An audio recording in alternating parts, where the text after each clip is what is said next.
चंद्रभान पगारे लिखते हैं, प्रणाम गुरुजी, जिनकी जीवन ऊर्जा कम हो गई हो उसे कैसे बढ़ाएं, कृपया इस पर कुछ कहें। चंद्रभान जी, जीवन ऊर्जा कम हो जाने से तुम्हारा क्या तात्पर्य है? जीवन ऊर्जा कम हो गई है, इसके तो बहुत मतलब हो सकते हैं। और जीवन ऊर्जा एक ऐसा रिलेटिव टर्म है, ऐसा सापेक्ष शब्द है कि वो तो अलग अलग तरह से हम उसको देख सकते हैं। जब हम युवा हैं तो निश्चित ही हमारी जीवन ऊर्जा अपने शिखर पर होती है, हम बहुत ऊर्जावान अनुभव करते हैं। फिर जैसे जैसे उम्र आगे जाती है, शारीरिक शक्ति कम होती है लेकिन आंतरिक शक्ति बढ़ सकती है। तो इसीलिए मैंने कहा वो सापेक्ष है। तो अगर उम्र हमारी आगे जा रही हो तो हम वैसा ही उम्मीद नहीं कर सकते हैं जैसा हम बिल्कुल अपनी युवावस्था के शिखर पर अनुभव कर रहे थे। बढ़ाने घटाने की देखिए यहाँ पर कोई जरूरत नहीं है। क्या बढ़ाना और क्या घटाना, जीवन ऊर्जा सभी को उतनी ही उपलब्ध है जितनी है, वो कम और ज्यादा नहीं उपलब्ध होती। बच्चे को भी उतनी ही उपलब्ध है, युवा को भी उतनी ही उपलब्ध है, किसी वृद्ध को भी उतनी ही उपलब्ध है, अज्ञानी को भी उतनी ही उपलब्ध है, किसी ज्ञानी को भी उतनी ही उपलब्ध है। ये तो एक जैसे सागर में हम रह रहे हैं, वो व्यवस्था का एक ढंग है।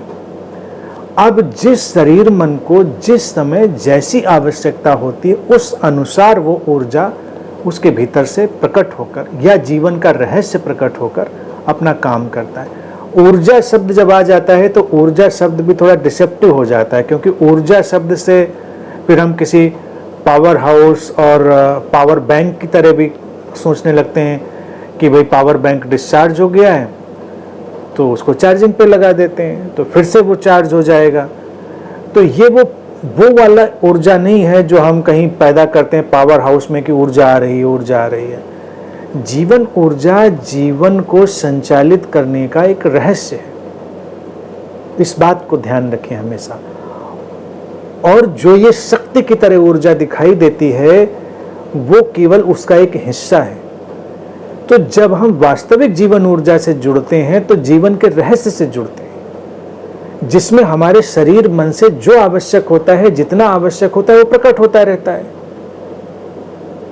उसको बढ़ाने और घटाने की चेष्टा करने की जरूरत नहीं है। देखो, शरीर मन स्वस्थ है तो उस स्वास्थ्य का अपना एक ढंग होगा, शरीर मन अस्वस्थ है तो उसका अपना एक ढंग होगा। तो जो व्यावहारिक चीजें हैं उनको हम व्यावहारिक बनाकर चलें। शरीर और मन स्वस्थ रहे, इस जीवन के लिए बिल्कुल चुनने जैसा है, तो अपने शरीर मन को स्वस्थ बनाकर चलें। भोजन हमारा संतुलित हो, सम्यक हो, वो जीवन के लिए आवश्यक है। तो जो भी नॉर्म है, जो मानक हैं, उन सारे मानकों को अपने जीवन में हम ठीक ठीक शामिल करें और फिर वो जीवन का जो रहस्य है वो जिस ढंग से काम करना चाहेगा वो काम करेगा। एक बिल्कुल स्वस्थ शरीर भी कई बार उतना सृजनात्मक और सक्रिय नहीं हो सकता जितना सृजनात्मक और सक्रिय एक अस्वस्थ शरीर हो सकता है। कई शरीर ऐसे हो सकते हैं जिनको देखकर तुमको लगेगा कि इनकी क्षमता तो कम होनी चाहिए, बीमार हैं, लेकिन वो भी बहुत अधिक सक्रिय हो जाते हैं, बहुत काम कर लेते हैं। स्वस्थ शरीर वाले लोग चाहे जिम में कितने घंटे बिता लें, कितने भी पैक बना लें, 6 या जितने भी पैक बना लें, लेकिन वो उतने सृजनात्मक भी होंगे ये जरूरी नहीं है।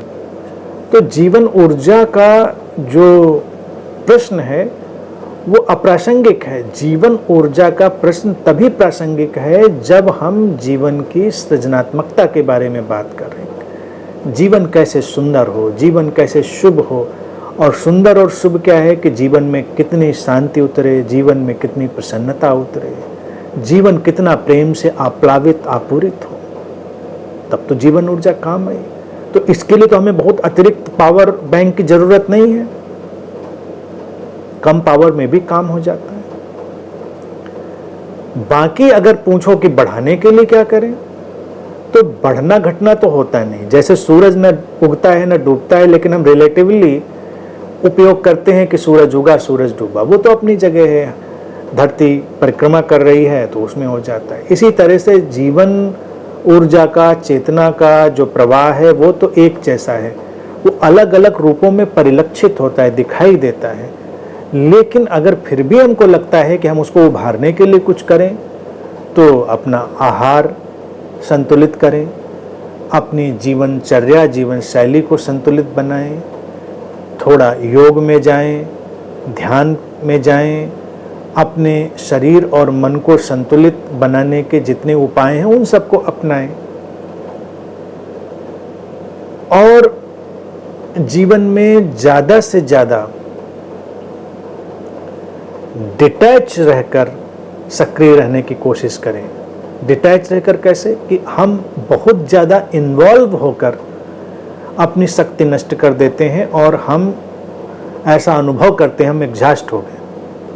तुम टीवी सिनेमा भी देखते हो तब भी इतना ज़्यादा इन्वॉल्व हो जाते हो, उसमें इतना अटैच हो जाते हो कि एग्जॉस्ट हो जाते हो। एग्जॉस्ट होने का एक ही जो रास्ता है वो है तुम्हारा अटैचमेंट।